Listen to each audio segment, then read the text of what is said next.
Em primeiro lugar, quero dar uma saudação cordial a todos os presentes, que são muitos.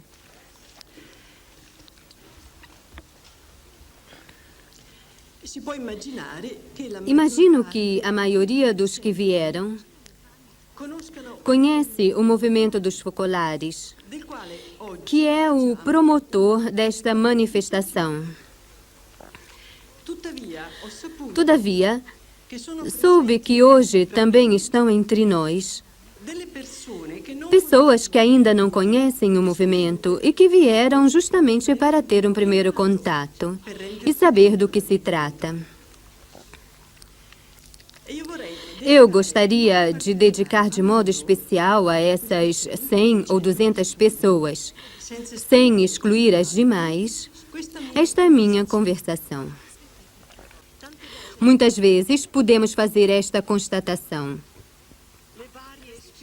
As várias espiritualidades que surgiram na igreja ao longo dos séculos, falo das católicas porque conheço melhor, mas certamente também as de outras igrejas, podem exprimir-se com uma única palavra que as sintetiza.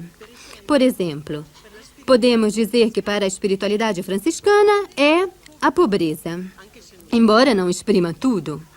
Para a espiritualidade dos jesuítas, talvez a palavra seja a obediência. Para a de Santa Teresa d'Ávila, a oração.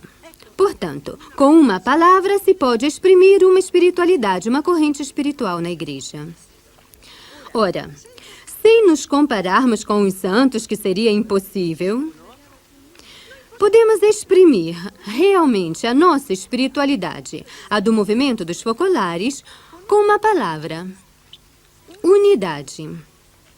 A palavra unidade sintetiza a nossa espiritualidade.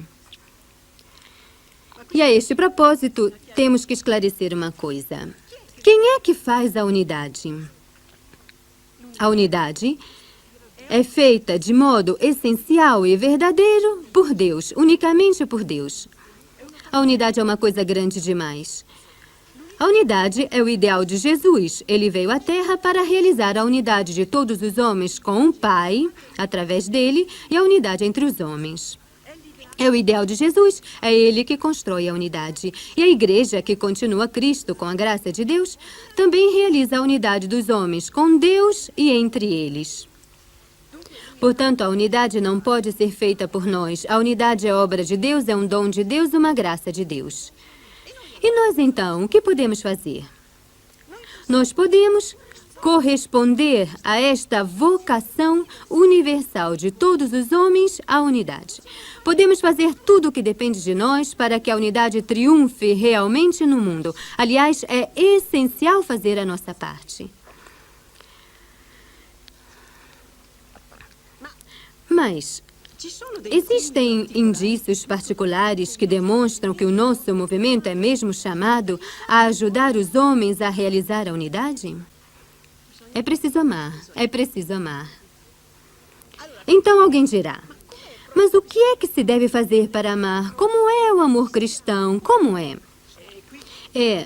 Naqueles apontamentos há uma palavra que realmente nos faz refletir. Eles continham as primeiras inspirações de Deus. Há uma palavrinha, está sublinhada uma palavrinha, que talvez agora possa escandalizar, mas é uma palavrinha: humildade. Procurar o primado evangélico, colocando-se a serviço de todos. Amar significa servir. Jesus nos deu exemplo. Antes de mais, com a morte na cruz, serviu a humanidade inteira, a que existe, a que existirá e a que existiu. Mas também nos deu outros exemplos quando lavou os pés. Era Deus, não esqueçamos, era Deus e lavou os pés a nós, a homens. Por conseguinte, nós também poderíamos lavar os pés dos nossos irmãos.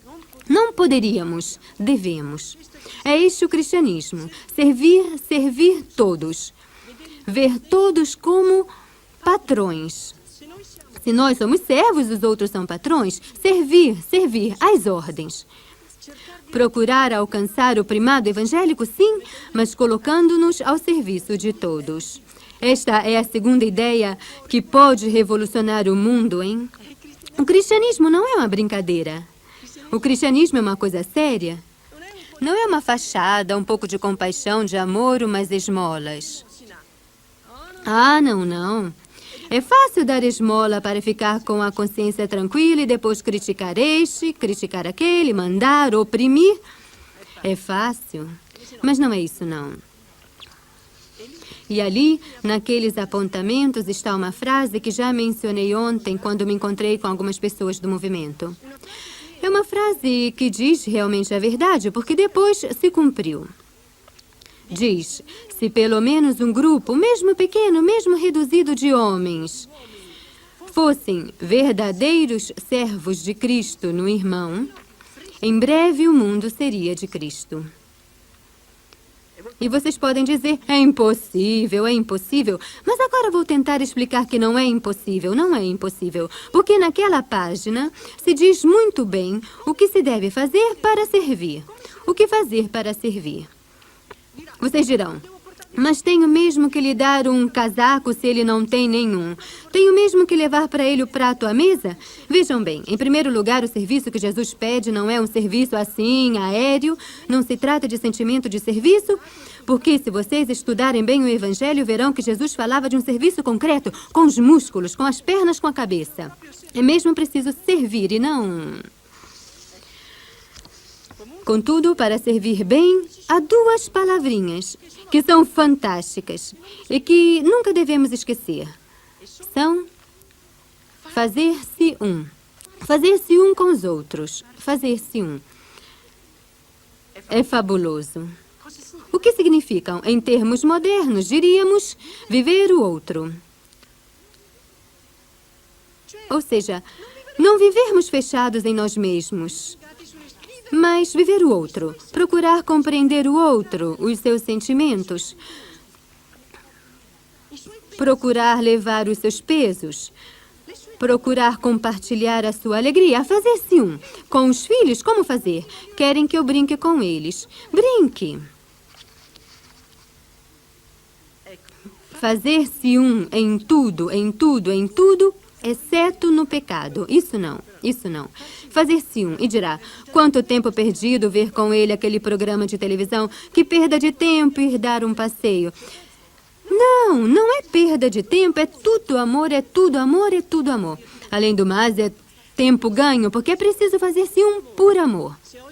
Se hoje todos vocês, todos nós, aprendêssemos a fazer-nos um por amor, ou seja, desinteressadamente, já ficaríamos muito satisfeitos. Fazer-se um por amor, não para ganhá-los a Cristo, nem sequer isso, nem sequer com interesse sobrenatural, não. Fazer-se um.